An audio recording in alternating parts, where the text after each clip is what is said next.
crazy. We're extremely pooped out. We're live, so call us.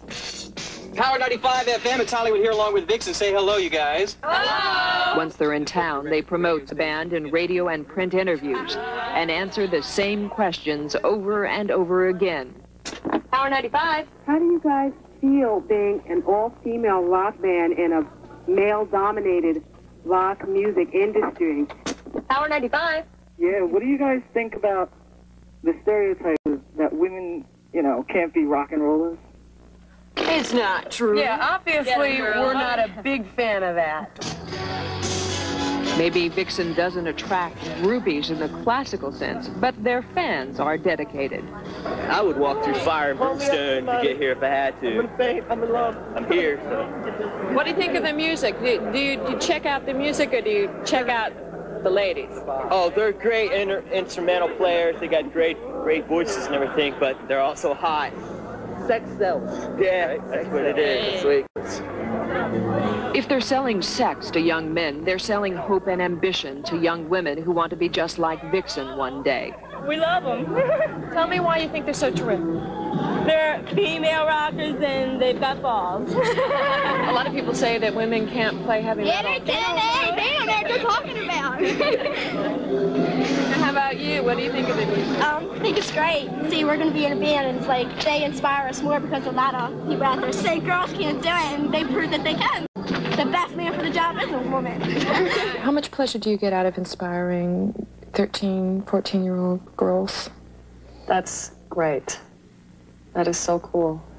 I wish that when I was that age, there had been somebody that I looked up to and went, wow, I want to be like her. Because at that age, I went, I want to be like him. After the all-night bus ride, the interviews, the record stores, the autographs, photo sessions, Vixen still has to do what it's paid to do, perform. The youngest member of the band, Cher, is fast learning the price. She was upset by all the demands on her this day and didn't want to do the interview. She just wanted to rest for a few minutes before the concert. Why don't we start with what appears to be on your mind today, which is how hard road life is. Oh, boy. Tell me about... Well, I hope I don't look as tired as I feel, because it's been this weeks and weeks of nonstop going. It's like, no, you don't get to sleep tonight. You know, sorry. You know, you get 3 hours and then get up and get in the shower and do your hair and run to the interviews. But it's great. That's the sick part, is we all love it. I wouldn't trade this in for anything. Who's harder on girl bands? Is it the fans or is it the industry? Definitely the industry. We would make demos, and our manager would shop the tape. And, oh, you wouldn't believe the story. Some of them were, we had a girl band that failed, so we don't want to even think about another one. So no more women for that record company. Right. And some would say, well, we already have one. They didn't say whether they failed or not, but it was like, one's enough. They had their token girl band on their label.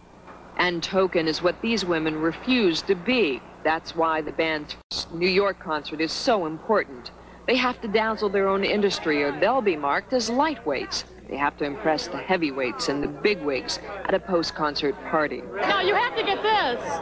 The drummer, Roxy, is the band's master of the flirt and the schmooze. Watch as she works the room. I was looking at you the whole time, too, and then you go, Frozen! I go, yes, Sam! Thanks so much for coming, too. I mean, it's like really impressive. Here, feel my calluses.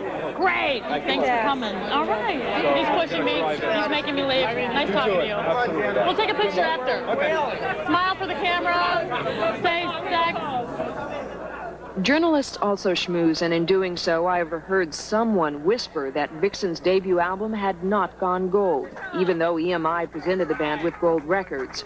EMI Public Relations refused to release the sales figures, but EMI Promotions let it slip that only 398,000 records had been sold, not the 500,000 required.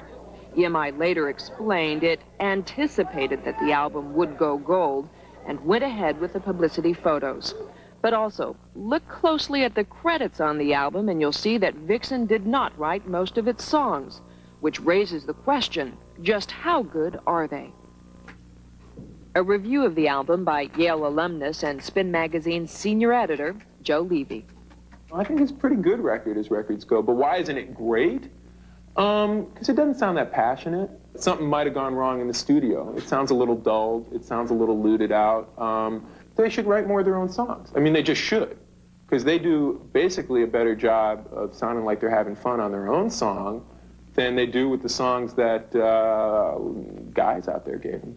Do you hope that the band will write with the next album more of its own tunes? Do you think that would be help in being taken seriously? Definitely.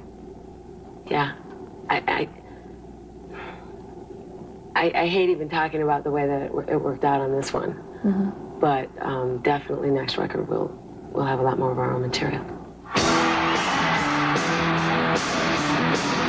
But even if the words are not theirs, the way they're performed is, and as the group likes to say, once you see them, you'll be Vixenized. I got an angel on the left hand and a devil on the right. Joe LaLena of Guitar World magazine. Did you see the concert tonight? I saw the concert tonight. You think they were pumped up? I thought it was about 5 times better than the record. Really? Yeah. Why is that? They have so much energy. I think Vixen, if they try really hard, they could be like the first hard rock, all-girl band to really make it. Their 2 music videos are popular, and the Reporters is the first to cover Vixen's story on national television. But this could be it. It's impossible to tell if Vixen has the mettle to go the distance. Perhaps the title of their single, Edge of a Broken Heart, says it all. They live right on the edge of heartbreak, or the big break. We do it because, you know, we want to and we love it and everything, but hopefully people are coming out to see that we're a real band. We're just a rock and roll band, you know? We can really play.